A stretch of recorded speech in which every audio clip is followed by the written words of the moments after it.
Oi pessoal, sejam muito bem-vindos a mais um vídeo do canal e hoje eu vou trazer mais um caso criminal. Então, se você gosta desse tipo de conteúdo e desse tipo de informação, já se inscreve para ficar por dentro sempre que sair vídeo novo e também não esquece de deixar o like no final do vídeo se você gostar do conteúdo. Então é isso, eu vou puxar a vinheta e vamos começar o caso de hoje.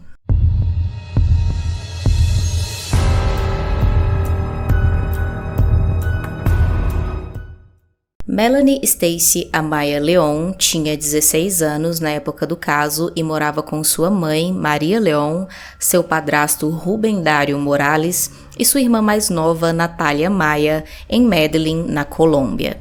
A Melanie era uma menina muito inteligente, na maioria das vezes era premiada como a melhor aluna da turma, também era muito vaidosa, comunicativa e cheia de amigos. Desde pequena, ela sonhava em ser DJ, um sonho que a família inteira apoiava.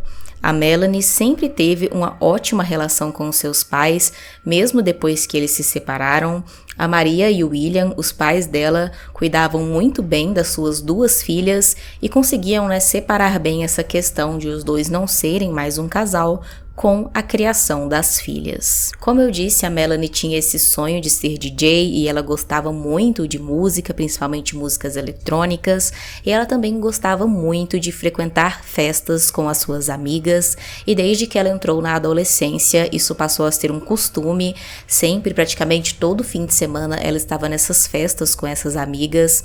E então, quando ela tinha 14 anos, ela acabou conhecendo um rapaz de 16 anos em uma dessas festas, que se chamava Miguel Angel Naranjo. Esse rapaz era DJ e então logo ele e a Melanie criaram ali, uma amizade. Eles tinham uma coisa em comum, que os dois queriam seguir a mesma profissão. Então eles acabaram se aproximando, passaram a se encontrar cada vez mais nessas festas e logo começaram um relacionamento. Depois que os dois começaram então esse relacionamento, a Melanie apresentou o Miguel para sua família. A mãe da Melanie gostou bastante do Miguel, disse que ele era um rapaz muito educado, gentil e carinhoso com a filha dela, então não tinha por que ela não apoiar o relacionamento. E com isso, o Miguel passou a frequentar cada vez mais a casa da família da Melanie, nos encontros deles ali. Ele chegou até mesmo a começar a passar noites lá na casa, passava o final de semana. E com isso, então, ele foi ficando mais próximo da família dela e começou a contar algumas coisas sobre a sua vida. Então, ele disse que tinha uma história de vida bastante difícil e sofrida, isso porque eles não tinham muitas pessoas ali, muitos familiares em volta para ajudar ele, e até a própria mãe dele, ele disse que tinha ali algumas questões que ela acabou abandonando ele, eles não tinham mais nenhum contato. E pelo visto não fica claro, mas ao que parece é que o Miguel, com apenas 16 anos, já morava sozinho. Então, aos poucos, a mãe da Melanie, a Maria, começou a ficar, com um pouco ali de dó do rapaz, e ela achava que ele era realmente um menino muito bom.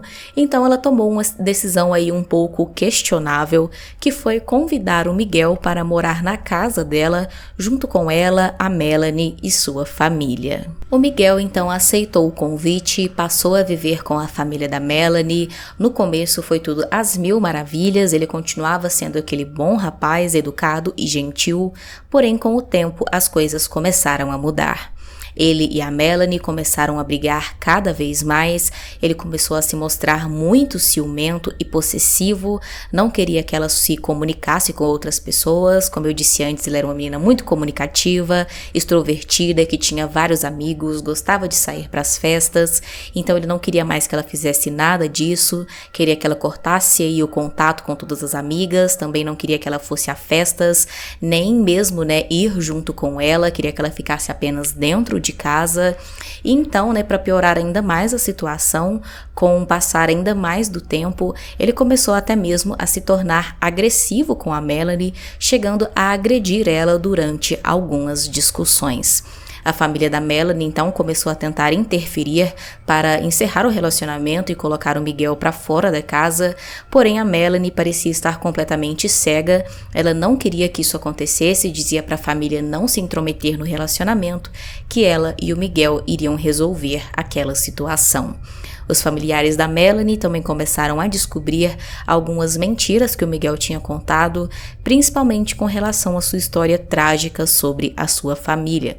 Eles descobriram que, na verdade, ele tinha se afastado da mãe, não porque a mãe o rejeitou e não gostava dele, mas sim porque ele também era violento com a própria mãe e a irmã, sendo que elas já tinham feito vários boletins de ocorrência por violência doméstica contra ele. A família da Melanie já estava então desesperada com toda essa situação, as agressões aumentavam cada dia mais, mas por algum motivo eles não conseguiam interferir no relacionamento, não conseguiam colocar um fim naquilo e colocar o Miguel para fora de casa. A Melanie sempre defendia ele e sempre ficava ali do lado, né, querendo continuar o relacionamento, até que 2 anos depois, quando a Melanie estava com 16 anos e o Miguel com 18, eles resolveram sair ali da casa para os familiares da Melanie não ficarem mais interferindo no relacionamento e foram morar sozinhos juntos. É claro que isso não melhorou em nada a situação, o Miguel continuou agredindo a Melanie, agora ainda mais, quase que diariamente, e as agressões eram extremamente pesadas,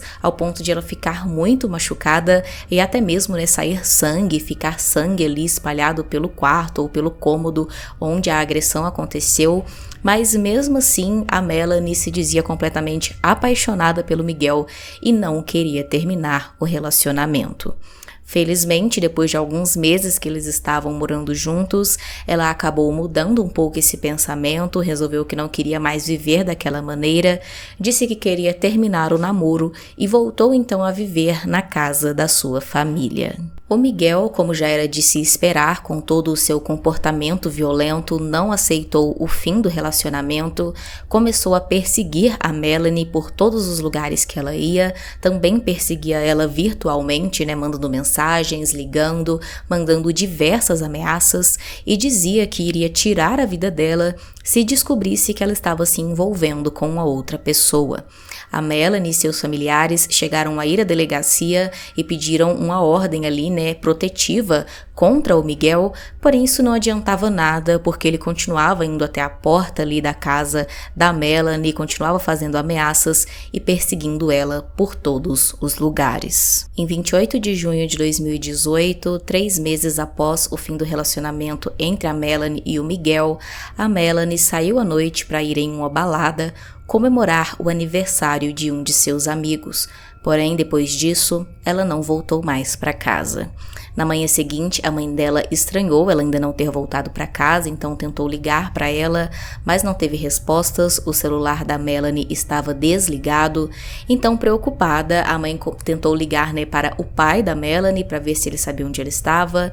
Ele disse, né, que ela tinha de fato saído e ido para aquela balada, mas depois disso também não tinha tido nenhum sinal dela, né, nenhum contato, e disse para a mãe se acalmar um pouco, que provavelmente ela tinha saído da festa e tinha ido dormir na casa de algum amigo, tinha esquecido de avisar, então eles deveriam, né, esperar mais algumas horas para ver se ela aparecia.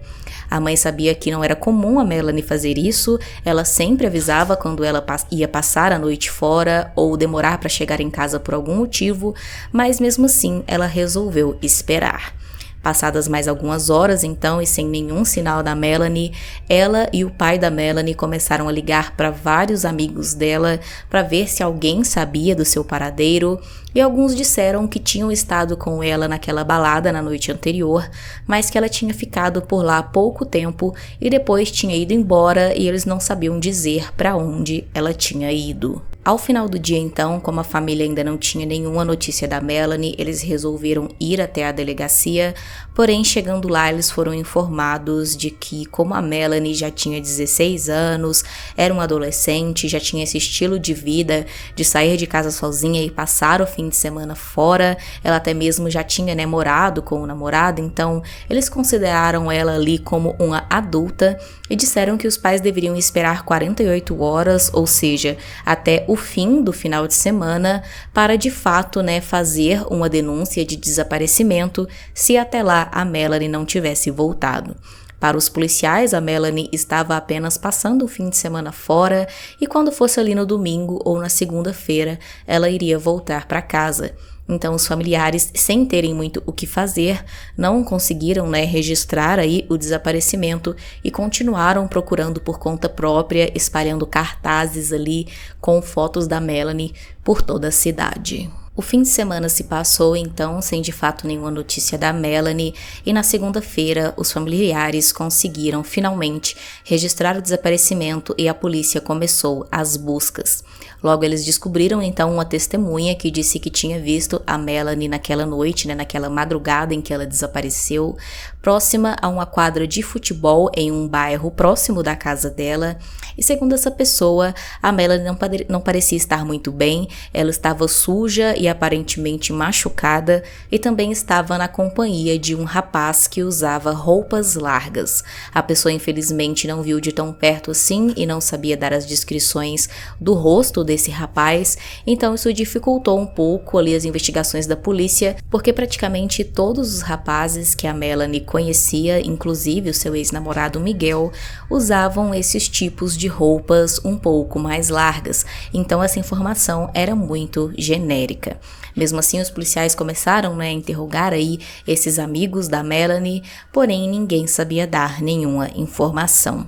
A irmã da Melanie, por sua vez, a Natália, já estava desconfiada, é claro, do ex-namorado Miguel por conta de todo o histórico, de brigas e violência no relacionamento. Então ela começou a ligar para ele questionando para ver se ele sabia onde a Melanie estava, mas ele negava, dizia que não tinha nada a ver com isso e que a última vez que ele tinha falado com a Melanie ou se comunicado com ela de alguma maneira tinha sido há semanas atrás. Dias se passaram sem nenhum sinal da Melanie. O Miguel também chegou a ser interrogado pela polícia, porém eles não tinham nenhuma prova contra ele, então ele acabou sendo liberado, porque ele negou também para os policiais qualquer envolvimento no desaparecimento da Melanie, até que no dia 5 de julho, 7 dias após o desaparecimento dela, a mãe dela, Maria, recebeu uma ligação anônima de uma pessoa que disse para ela que ela deveria parar de procurar por sua filha, porque ela já estava morta e enterrada em uma montanha bem distante, isolada, cheia de mato, conhecida como El Calvário. Depois de dar essa informação, a pessoa simplesmente desligou o telefone e a Maria, é claro, logo entrou em contato com os policiais com essa informação.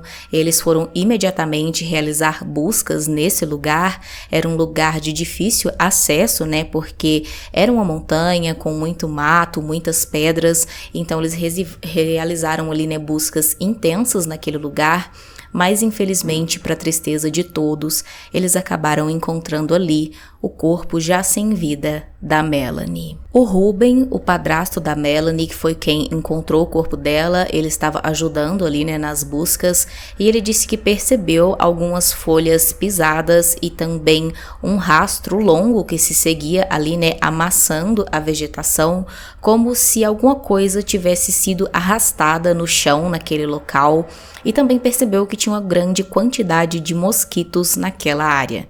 Ao se aproximar, então, ele percebeu que tinha alguma coisa enterrada embaixo de um monte de pedras. Ele então chamou os policiais, eles retiraram todas aquelas pedras e lá embaixo eles encontraram, infelizmente, o corpo da Melanie com o rosto completamente desfigurado.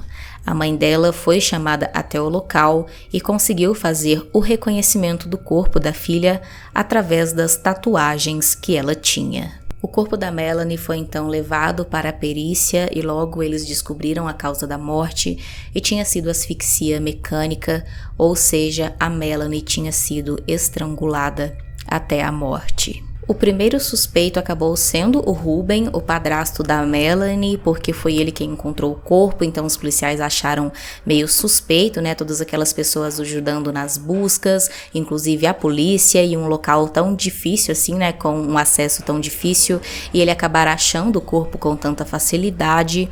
Porém, acabou que eles não encontraram nada contra o Ruben, foi simplesmente uma coincidência infeliz ele ter encontrado o corpo da própria enteada. Ele sempre cuidou da Melanie e da irmã dela com muito amor, com muito carinho, como se as meninas fossem filhas dele realmente. Então ele acabou, sendo descartado como suspeito e logo as atenções se voltaram para o Miguel. o ex-namorado completamente agressivo e violento que já tinha ameaçado a Melanie de morte várias vezes. Além do relacionamento abusivo entre o Miguel e a Melanie, os policiais também desconfiaram do Miguel porque ele morava perto da região onde o corpo foi encontrado. Porém, mais uma vez em um interrogatório, ele negou de novo envolvimento no crime, disse aquela mesma história que não via a Melanie há semanas, porém ele acabou sendo entregue por uma pessoa de sua própria família. Um familiar do Miguel acabou admitindo que tinha feito aquela ligação para a mãe da Melanie contando onde o corpo estava, porque o Miguel teria confessado a essa pessoa que tinha tirado a vida da Melanie. Essa pessoa ainda disse que tinha visto o Miguel saindo de casa na madrugada que o crime aconteceu, levando consigo uma pá, e depois ele retornou, horas depois, com essa pá e os sapatos cobertos de terra e lama e também com a blusa coberta de sangue. Ele ainda teria feito uma fogueira, então, onde ele queimou todos esses itens. Com essa nova informação, finalmente a polícia tinha algo concreto para efetuar a prisão do Miguel, então ele foi preso acusado por feminicídio agravado, mas ele continuava se declarando inocente. Apenas após 6 meses de prisão, o Miguel mudou a sua declaração e confessou o crime. Segundo ele encontrou a Melanie na balada aquela noite e viu que ela estava conversando com um outro rapaz, e isso deixou ele com muita raiva. Ele também disse que estava sob o efeito de drogas no momento que o crime aconteceu, então não se lembrava de muitos detalhes, e ele acabou não contando coisas muito importantes, como por exemplo, onde de fato o crime aconteceu, se já foi logo lá naquela montanha, ou se foi em um outro local e depois ele levou o corpo para lá, e também, como ele conseguiu atrair a Melanie. Não foi possível então saber a ordem exata, a cronologia em que tudo aconteceu, porque tem aquela testemunha que disse que viu a Melanie e muito provavelmente o Miguel juntos perto de uma quadra de futebol próximo da casa dela na noite em que tudo aconteceu, e nesse momento, segundo a testemunha, a Melanie já estava suja e machucada, então certamente o Miguel já tinha agredido ela nesse momento, então não se sabe em que momento ele foi em casa buscar essa pá, em que momento ele levou a Melanie para aquela montanha, se ele tirou a vida dela em outro lugar e depois levou ela para lá, ou se ele acabou obrigando ela a ir para lá ainda com vida e tirou a vida dela lá. O fato é, que o Miguel confessou o crime, ficou claro que realmente ele foi o culpado, então ele acabou indo a julgamento. Em seu julgamento, o Miguel então foi considerado culpado por feminicídio agravado e foi condenado a 34 anos, 8 meses e 15 dias de prisão. Deixe aqui nos comentários qual a sua opinião sobre esse caso, se você já conhecia e se não se achou interessante conhecer. Também deixe aqui, usando a hashtag sugestão, um caso que você acha que seria interessante eu trazer para o canal. Se inscreve se não for inscrito. Deixa o like e é isso, até o próximo vídeo.